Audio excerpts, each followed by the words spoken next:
What's going on there, guys? Good morning, good afternoon, good evening. It's the Earthmaster here on this Monday, start of the work week, December 5th, 2022. It's about 12:15 p.m. here along the West Coast. Latest earthquake activity shows a 1.8, it looks like, up into the Alaska region. Noticing a little bit of swarming up there. Some deeper movement quakes showing up on the earthquake 3D globe today. All right, going to start off here real quick.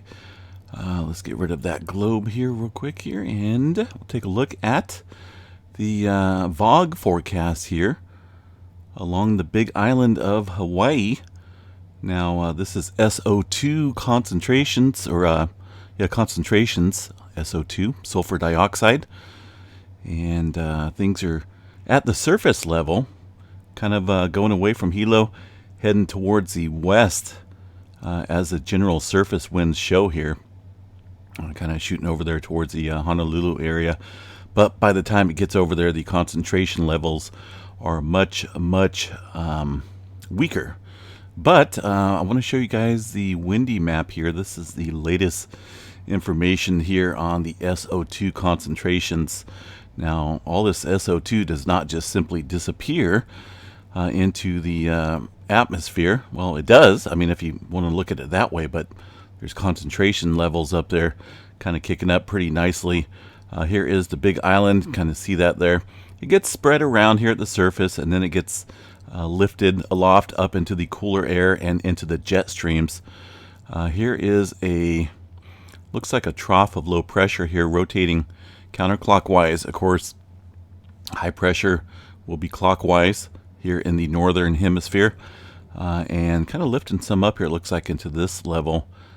But over the past couple of days here, since the eruptions begun there of Mauna Loa, we've seen this wide area of SO2 concentrations there headed down. We're headed over towards the Baja California area, portions of Arizona, Texas, New Mexico, into the Midwest area as well. If these concentrations do get high enough, the rainfall there can kind of turn acidic in some form. I don't know exactly how much it takes for it to happen, but looking at the SO2 map here shows quite a bit over the past few days being distributed across the Earth. And it's highly concentrated right now here throughout the Gulf region. Looks like there's an area of high pressure here rotating clockwise, keeping that concentration within that area, but also over here pulling some further east into a trough of low pressure, and then of course it just gets spread out across the land.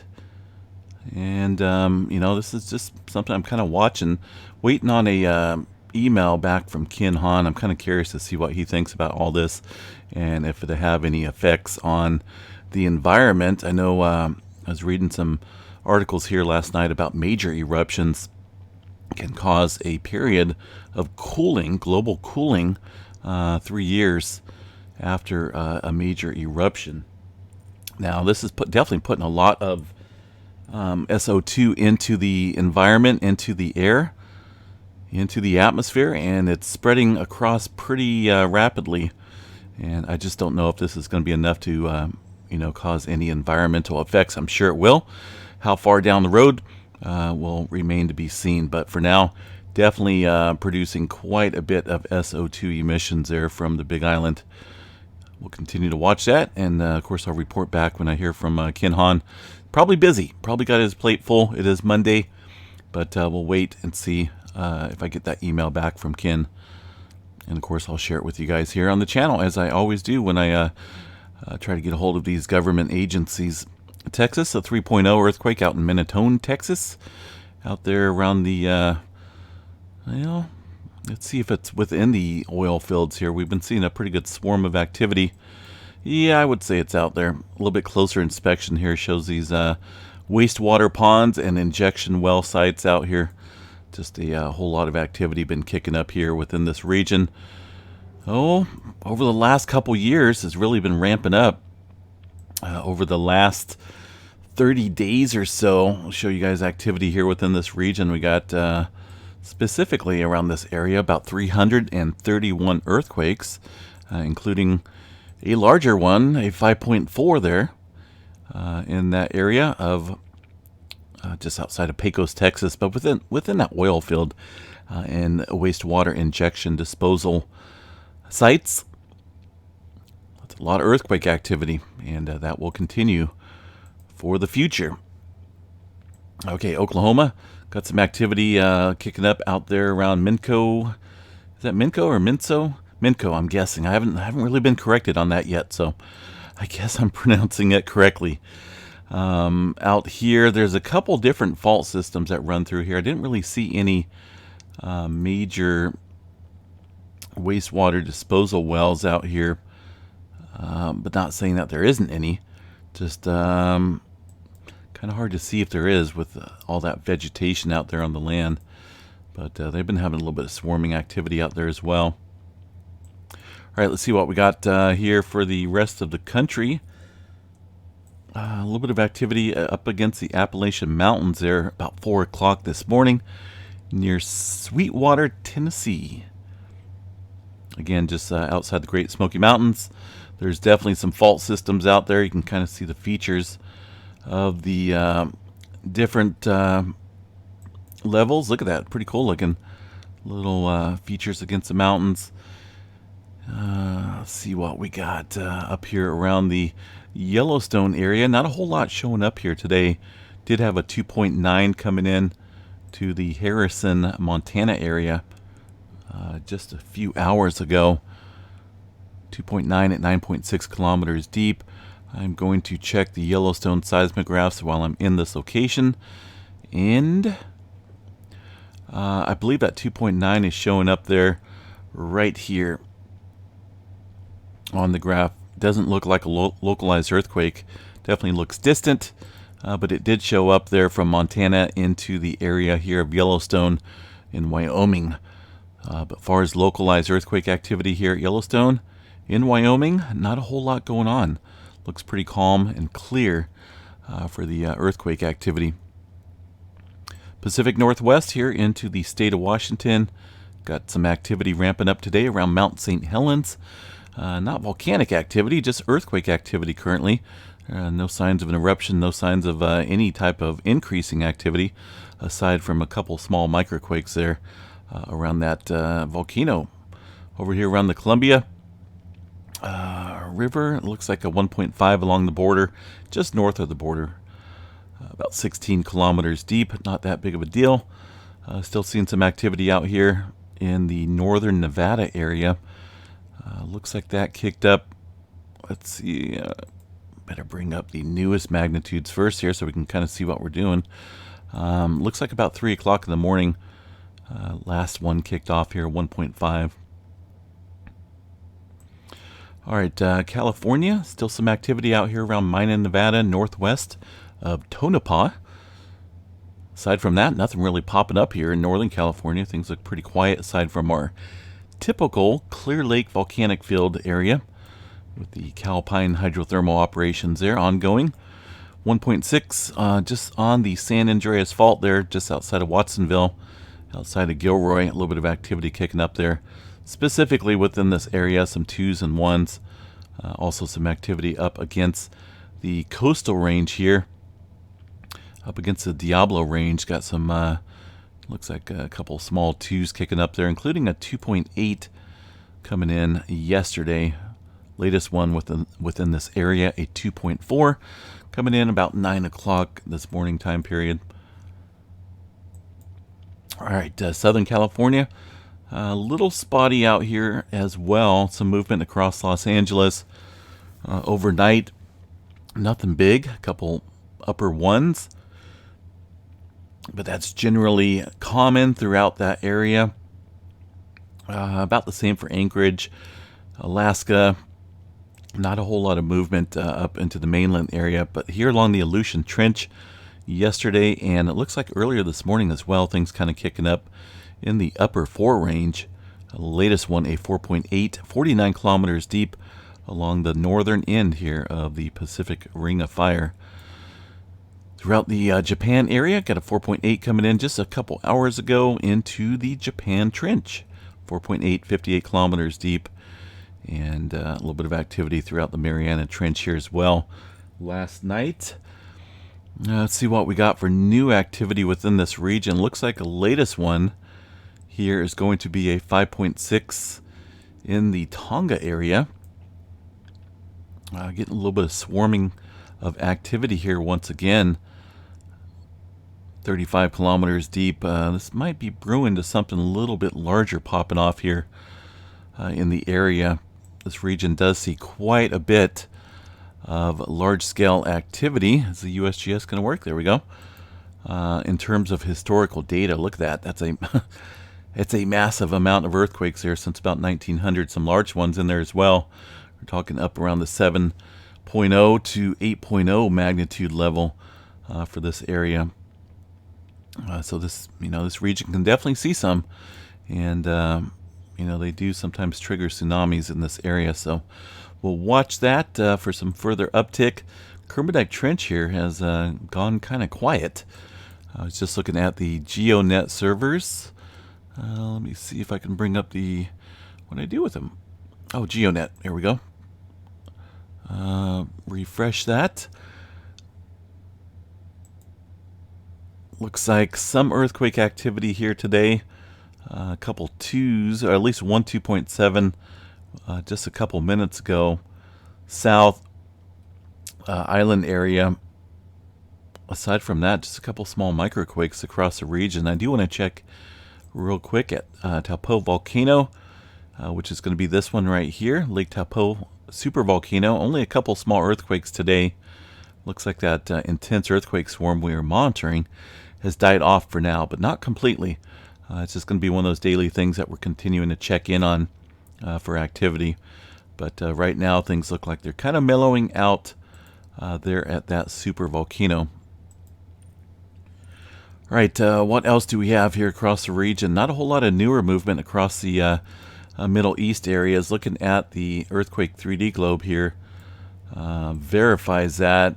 Not a whole lot. Some movement off the coast of the Italy area, it looks like, and also through the Mediterranean region. A couple twos. Kind of the bigger picture today. Still seeing a pretty good cluster of earthquakes across the Indonesia area. All these white circles here, and some smaller quakes, twos and threes, but also a couple fours in there as well. Let's see here. Some of that activity looks like that may be, should be getting ready to drop off the globe there. We'll lower that down just a little bit. I like to keep about 24 hours or around that level for the activity here on the globe. Sometimes it goes over. Some fours and some threes and fours listed up here into the Japan area. Little cluster of quakes. And is there another 4.0 off the coast of Baja? Keep seeing some activity here. Let me bring this back here a couple days. That 4.0 almost seems like it's been there, like it hasn't been removed. It's just staying on the map. Let me see what we got here. I know USGS hasn't really reported anything. Let me go over here to the EMSC models here and check it out. Maybe a little error. No, there was a 4.0 there. That was today. So definitely a little bit of earthquake activity ramping up there off the coast of Baja California area, and this verifies some of the activity here over the last day. It just, to me, it seems like that earthquake's been there for a while, but it hasn't. It's just been a little bit of fours popping off here in this region periodically. So watch the Baja California area. Also the portions of the south of the Middle America Trench area seeing a 4.0 as well. That's going to be this earthquake here off the coast of Guatemala, 35 kilometers deep. It's definitely within the Middle America Trench region here. So that one coming in yesterday afternoon time period though. Let's see, South America region got some activity kicking up here. Little bouncing back and forth. We see these divergent boundaries here applying pressure out here along the subduction zone. This is the Nazca Plate, Cocos Plate up north, Nazca Plate here general movement is to the east along the subduction zone, the South America region. So a lot of times when we see activity here within this divergent boundary, it applies further pressure to the east here along this major subduction zone, and that's kind of what we've seen. Looks like 1 minute following a 5.3 over here, we've seen almost immediate adjustment to the east here where we expect it to happen. So a little bit of activity ramping up here along the South America region today. And a look at the earthquake 3D globe here. Kind of not a whole lot of swarming currently, but there's definitely some 2s out there along with those 4s that we're seeing along the southern end of the Peru-Chile Trench today. So we'll keep an eye on that. Let's see, Hawaii still continuing.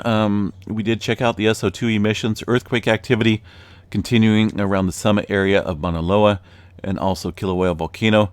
The latest informational statement here from the HVO. We're going to check these guys out here real quick.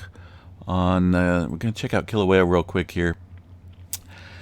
Looks like the eruption of the lava from the western vent into the active lava lake and onto the crater floor continued over the past 24 hours. The active part of the lava lake has decreased by 1 meter over the last 24 hours. So it looks like things are still staying pretty much neutral with the ongoing eruption there of Kilauea Volcano. No major changes noted here for the... That was Kilauea Volcano. We're going to check out Mauna Loa. This update was put out this morning time period. Still have 1 active fissure, fissure number 3. Continuing to feed a lava flow advancing slowly northward towards the Daniel K. Highway Saddle Road. Lava flow has still at a relatively flat ground level, causing it to slow down and inflate as expected. Still about 2.16 miles from the highway. That's the leading front flow. Let's see. Sulfur dioxide, SO2 emission rates remain at 180,000 tons per day. That was December 1st, but they remain elevated, obviously, as we've seen across the map. Volcanic gas plumes are lofting high and vertically into the atmosphere before being blown to the west at high altitudes. Well, I mean, if we look at that map here real quick, kind of want to show you guys again. Let's go over here to the windy map. It's pretty cool. I'm finding I like this app more and more and more, windy.com. It's got all sorts of different layers. I mean, it's basically an all-in-one. Plus, you can adjust the... well, they got expert modes and all this stuff for quick overlays, but you can also adjust the weather models, the EMSC, or the European model, the GFS model, all those different models when it comes to forecasting. But it's an all-in-one kind of package. So yeah, I would say, you know, this SO2 is drifting off to the west, lifting up into the atmosphere, but before, it's going way up in the atmosphere and getting carried here to the east, over here to the States. So a little bit of westward movement here, but, you know, these upper level winds and jet streams catch it, and it flows like oil, almost like in water. It gets caught up in these circulations and gets distributed here across the area. Of course, there's other volcanic areas, right? There's a pretty good, highly concentrated region around the Indonesia area, but nothing like the Mauna Loa emission rates right now. It's just super elevated. So I'm kind of curious. I want to see what a professional has to say about this. You know, as far as with someone that's got a position there in the USGS, kind of want to see what they're stating in regards to this activity. Either way, all right, let's check what else we got. Space weather. Space weather is still fairly active. Looking at Coronal Hole 53, we should be feeling the effects from this high-speed solar wind stream that's headed towards Earth directly here in the next few days. There is that solar feature down here. A beautiful filament. Doesn't look like it's erupted off of the surface yet. Still kind of staying relatively stable. Here's another feature. But there's two nicely beautiful features here in the sun that could blast off. A lot of times they do. They shoot off plasma. And but right now they're kind of stuck there on the sun. And we're left with obviously some effects of the coronal hole that's heading our way, and also sunspot activity. Let's see what we got for the sunspots today. See how they look.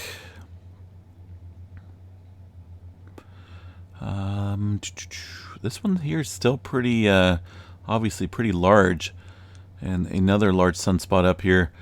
But the dynamics here are starting to fade just slightly, with the instability there among the magnetic field structures. Right now, looks like 85% chance for a C flare, 20 for M flare, and X flare about 5%. Either way, we'll keep an eye on those because they can rapidly change. Current solar X-ray flux charts show very minimal change from last night. Just getting some little C flares, but it's all pretty much neutral. I'm not seeing any major uptick in terms of the instability with any of the fields currently. But again, we'll watch that and see how it progresses in the coming hours and days. Aside from that, folks, this will probably be changing up here a little bit. I don't know. I'm thinking around the 7th or 8th time period. Possibly we should be seeing the effects from that coronal hole, so we'll watch that for a little bit of change. All right, guys, I am going to jump off here. Have a great Monday. I know it's Monday, but Fridays, well, I can't really say it's right around the corner because it's really not. Just gotta make it to at least Wednesday, then it's all downhill, and things start getting better towards the weekend, obviously. But either way, still live view there of Mauna Loa eruption from Fissure 3 that is provided there by the USGS source, their public domain. And things are, active as far as earthquake activity across the globe, with a couple regional spots here to watch. But I think it's kind of spread out all over today, so we'll just keep a close eye on everything as this Earth spins around. Enjoy your day, folks. Have a great day. We'll catch you guys a little bit later on tonight. Peace out.